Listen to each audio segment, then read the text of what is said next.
We're back to discuss Miss Peregrine's School for Peculiar Children. If you saw our review, we all liked the movie quite a bit. Talking about spoilers and those sorts of things. Just to get it out of the way, there's these creatures that eat eyeballs. It's pretty gross. It's pretty creepy.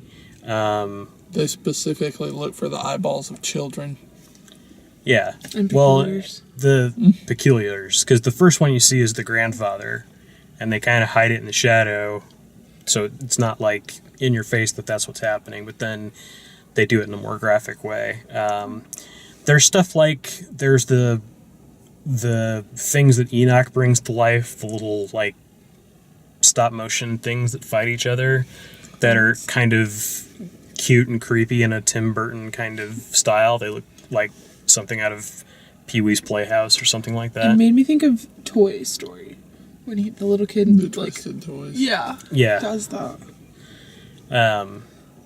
So yeah, I thought, even besides all that, like, I don't know, my kids are young enough that they're probably not, it's probably not a good movie to show them, especially the younger one, but eventually, they'll grow into it, and I think it's more along the lines of like the Harry Potter books. I'd say preteen.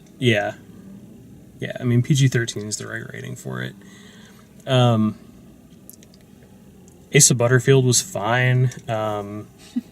Eva Green was fine. She was in it a lot less than I expected, but I thought that worked really well for the movie. I thought it was better to have more of it explained by the other kids than have it be all just be this adult like explaining the world to you. Mm-hmm. It was more Show and tell. Yeah, there's a lot more of them actually seeing things and finding things out than just, we're here because of this, and this is why we stay here, and here's everyone's magical power and what they can do, and I thought that was well handled. Yeah.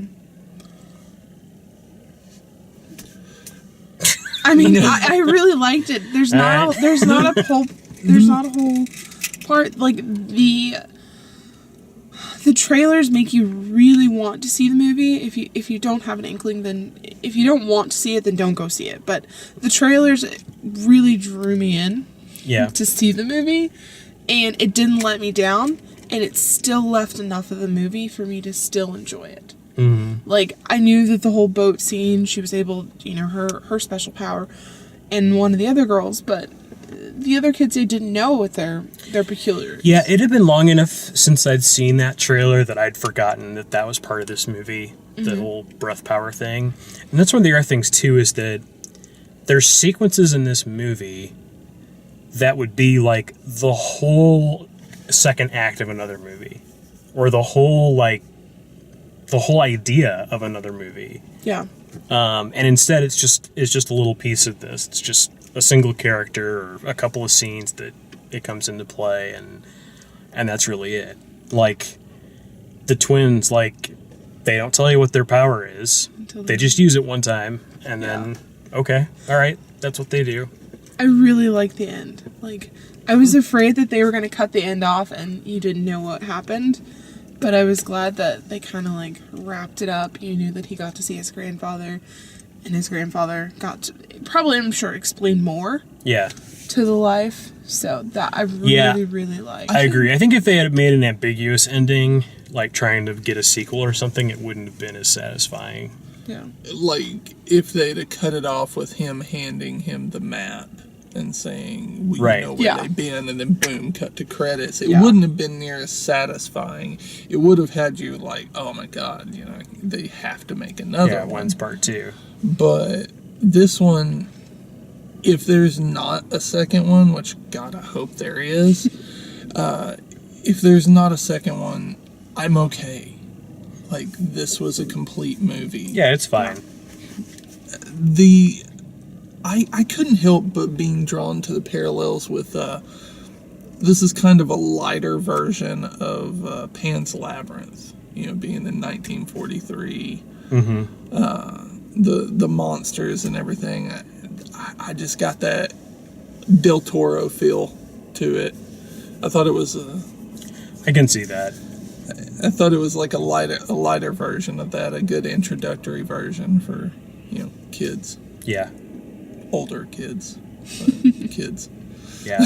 I mean, it reminded me a lot more of Peter Pan than anything else. That was kind of the feel I got from it. Not Pan with Hugh Jackman. Don't start that. No. Don't start that. It was a good movie. This was a good, to me, return to form for Tim Burton. I've been disappointed with Tim Burton's last few. I thought this was fantastic. So I'm glad to see he's got back on the horse. Yeah. So to speak. It was fine. Through the Looking Glass was really good, I thought. Yeah. He didn't direct that, though. He directed Alice in Wonderland.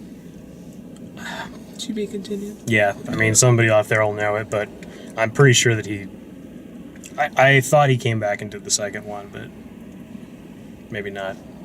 Either way, whoever directed it, it's better than the first one, I think. So, with Sacha Baron Cohen as the Time Lord or whatever. But, yeah. So, anyway, it's very late. Thank you for watching. If you like the video of these, please like the video, subscribe, check out all the written and video reviews at DaleMaxfield.com. Thanks for watching.